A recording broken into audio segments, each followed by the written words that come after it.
thousands of aliens suddenly began falling from the sky, annihilating 99% of humanity in just one day.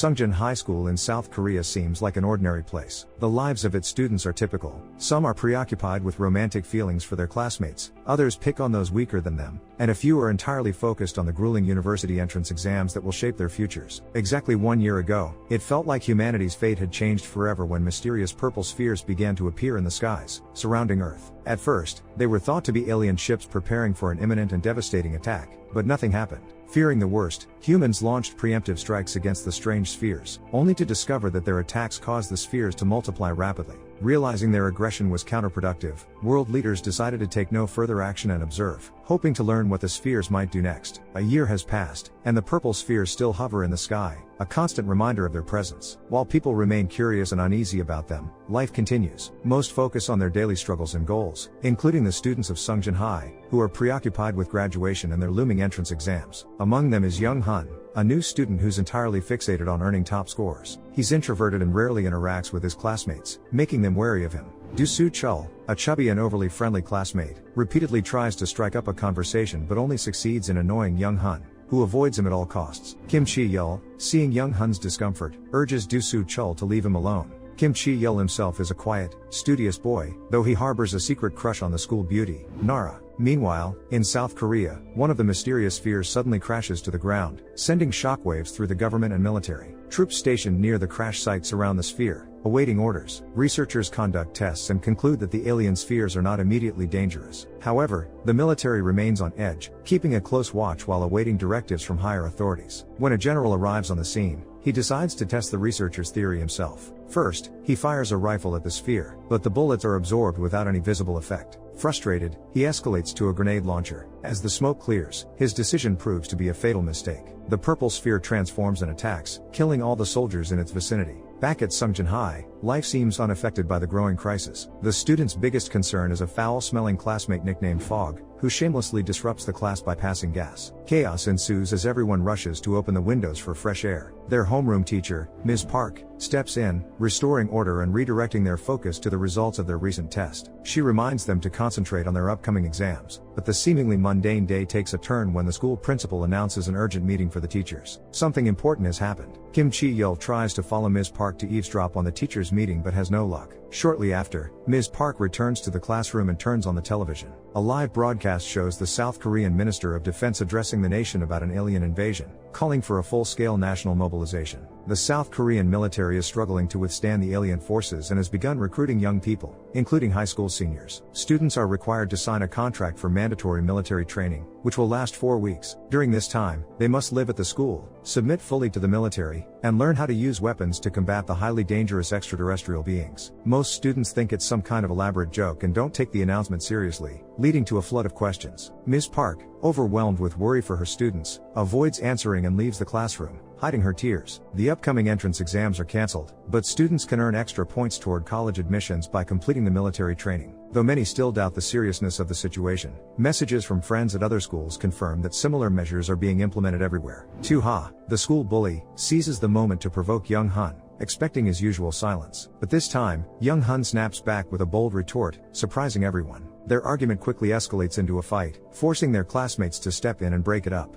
The tension in the room is palpable, but it's suddenly interrupted by the sight of military trucks pulling into the school grounds, soldiers armed and ready. Kim Chi-yeol becomes the only person to show genuine support for Young Hun, trying to befriend him. That evening, students return home to discuss the military contract with their parents. Some parents insist their children sign it, seeing it as a chance to earn bonus points and secure spots at more prestigious universities. Young Hun knows he has no choice. Determined to study in Seoul, he must seize every opportunity. Others are deeply worried, sending their children to training with tearful goodbyes. But for some, like Tu-ha's mother, the training is a way to straighten out their kids. She refuses to let him skip it, believing this is the only way to turn him into a man. The next morning, students arrive at school carrying their belongings, prepared to spend the next month in isolation. Despite the uncertainty, there's a strange sense of unity. Every student signed the contract, leaving no one behind. Soon, they meet their squad leader, Lieutenant Lee Chun-ho, and his team of sergeants. Lieutenant Lee is responsible for training the students in the 3rd Squadron and assigning their duties. When he asks Young Hun to keep a journal of their training and activities, Young Hun refuses. Moments later, He regrets his decision as the lieutenant announces that the task comes with extra points toward their entrance exams. Kim Chi-yeol, who ends up assigned the task, encourages Young Han to reconsider. He reminds him that this could be a crucial chance to boost his score and achieve his dream of studying in the capital.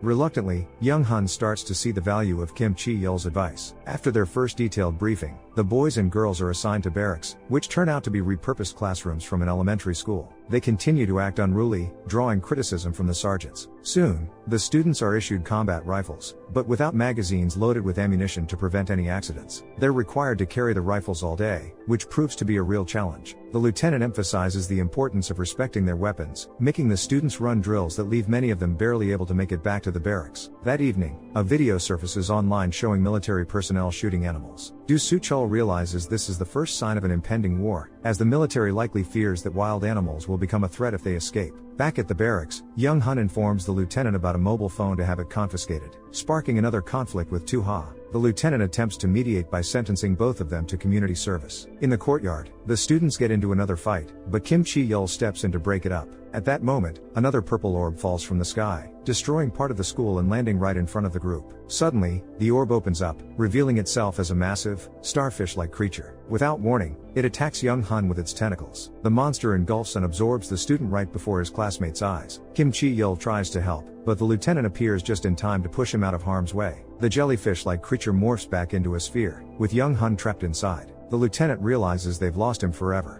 Mrs. Park is devastated by what happened but recognizes that the students are even worse off, traumatized and narrowly escaping disaster themselves. The lieutenant asks her to keep the incident quiet to avoid spreading panic among the students. Taking on this responsibility, Mrs. Park pleads with the boys to keep what happened a secret. On the way back, a bully warns the class top performer that he'll deal with him if he tells anyone the truth about what caused the incident. Once they return, Kim Chi-yeol and Tu-ha lie to the others, claiming that Young Han was injured and sent home early. Struggling to cope with the loss of a student, the lieutenant reflects on recent events. He recalls being at the training grounds where the first sphere fell. After it was struck by a rocket launcher, it transformed into a starfish-like creature and attacked the soldiers, leaving Lieutenant Lee as the sole survivor. The next morning, reports confirm that dozens of spheres have begun falling across South Korea, triggering widespread catastrophe and marking the start of a war. Military leadership decides to fast-track the students' training, believing they'll need to fight for Earth's survival. Though Lieutenant Lee doubts the wisdom of this plan, he knows there's no other choice. The aliens are far stronger, and only those capable of defending themselves have a chance of surviving. Lieutenant Lee begins rigorous training for the students, pushing them through grueling obstacle courses and teaching them how to handle their rifles with precision. They're tasked with balancing a pebble on their rifle barrels during practice to improve their steadiness. Initially, no one succeeds, and the situation feels hopeless. Later, the students are taught to assemble and disassemble their rifles, but even this proves difficult for them. The level of their preparation is abysmal, and most of the military leadership loses faith in the students' abilities. However, Lieutenant Lee remains their sole believer. After weeks of intense training, the students finally begin making progress, completing the obstacle course with increasing speed and efficiency. One night, Tu-ha ambushes Kim Chi-yeol, threatening him to ensure he stays silent about Young Han's fate. In self-defense, Kim Chi-yeol escapes and hides in a nearby classroom. Once Tu-ha leaves, Kim Chi-yeol cautiously returns to the barracks but encounters a massive jellyfish creature on the way, attacking him. He wakes up abruptly, realizing it was just a nightmare. Needing to clear his mind, Kim Chi-yeol steps outside for some fresh air. While wandering the school grounds, he finds Nara sitting alone in one of the classrooms. She's mourning those who have disappeared, unaware of the truth. They weren't sent away but became victims of the creature. Unbeknownst to her, the military captured the monster and locked it in a metal containment unit to keep the remaining students safe. The next morning, the lieutenant organizes a competition where each student must assemble and disassemble their weapon in 1 minute. Everyone manages it except one girl. She tries her best not to let her classmates down, but she repeatedly fails due to her slowness and lack of focus. The lieutenant orders her to keep trying until she gets it right within the time limit. As a result, the students end up waiting until evening, hungry and frustrated. Many start to blame the girl,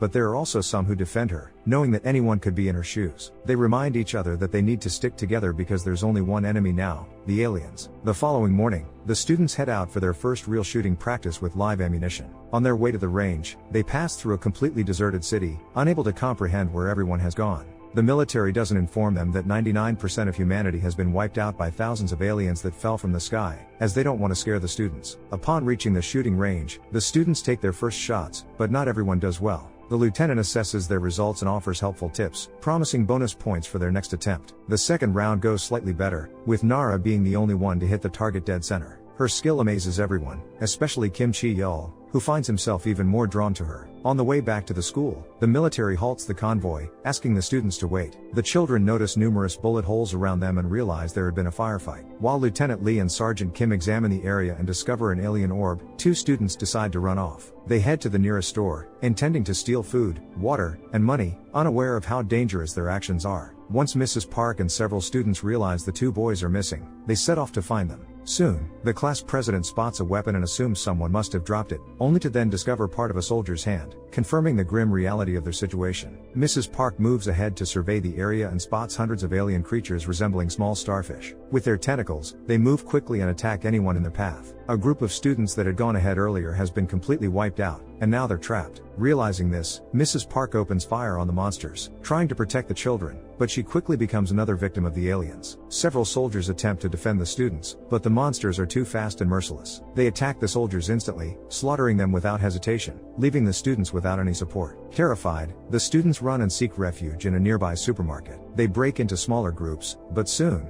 they're all cornered. Sergeant Kim manages to save a few students, eliminating the aliens in the area. Lieutenant Lee does the same, allowing two of the groups to merge. However, as the lieutenant realizes that they've only saved a handful of students, he is overwhelmed with guilt. He knows they're not ready for this kind of war. Meanwhile, Kim Chi-yeol and Nara, running ahead of the others, end up completely alone. 3 other girls try to escape as well, but the soldiers fail to protect them. One of the girls betrays the group, locking herself inside a car. The remaining girls take refuge in a small room, but the monsters surround them, ready to smash through the glass. The guys who ran into the supermarket hear gunshots outside and have no idea what's going on. When they try to leave the building, they encounter a small monster but don't see it as a threat. The kids start playing with it, thinking it's cute, until it begins to attack them. They have to fight back and escape, eventually trapping the monster in a fridge, where it's quickly killed. Meanwhile, another group of students hides in an underground parking garage. They try to get to the other survivors, but the aliens attack them here too. Splitting up, the students manage to shoot a few of the aliens and save each other from the monsters. Once the alarm sounds, many of the monsters flee.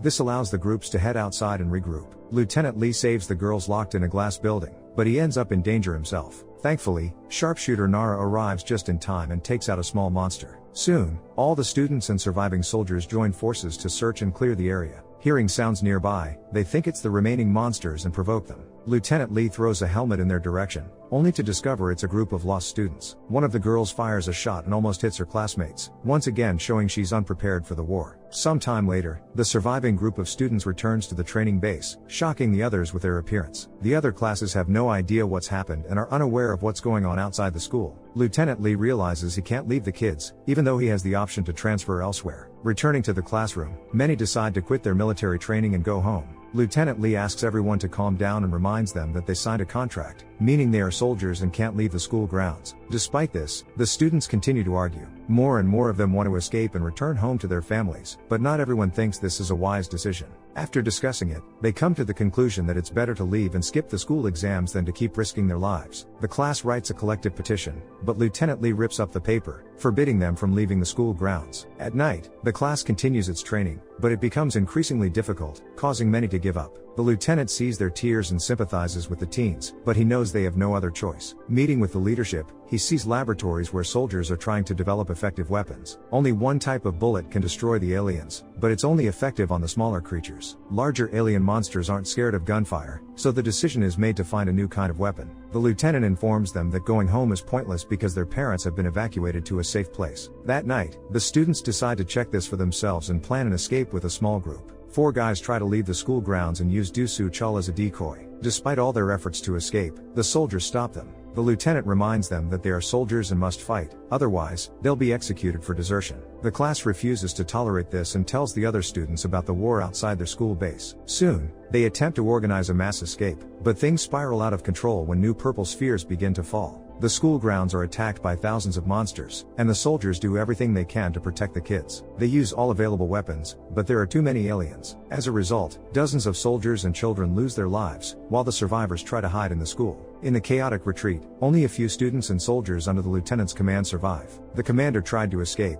but his vehicle flipped over, making him easy prey for the monsters. Realizing that staying here is too dangerous, Lieutenant Lee and Sergeant Kim ask the students to arm themselves. Dividing into 2 groups, they attempt to make their way to the trucks and head to a safer location. Hundreds of monsters continue to attack them during the evacuation, causing more students and soldiers to lose their lives. The first truck manages to leave, but Sergeant Kim is left behind to fight the monsters alone. Lieutenant Lee tries to save the second group but sees that one of the girls has fallen and broken her leg. He stops to help, but it's too late. The aliens have attacked the girl to eat her. Realizing there's nothing he can do, Sergeant Kim joins the group and urges the lieutenant to save the others. After a brutal fight, only two small groups of students manage to leave the school grounds. Lieutenant Lee is deeply affected by the loss of the group, as these were children he was responsible for. The whole city is on fire, and hundreds of spheres continue to land on Earth, destroying everything in their path. The military recruits teenagers due to a shortage of personnel to fight the extraterrestrial threat. What logical arguments could be made for and against such a decision? What alternatives could be proposed in this situation? Share your thoughts in the comments down below, give a thumbs up, and subscribe to the channel. See you in the next videos.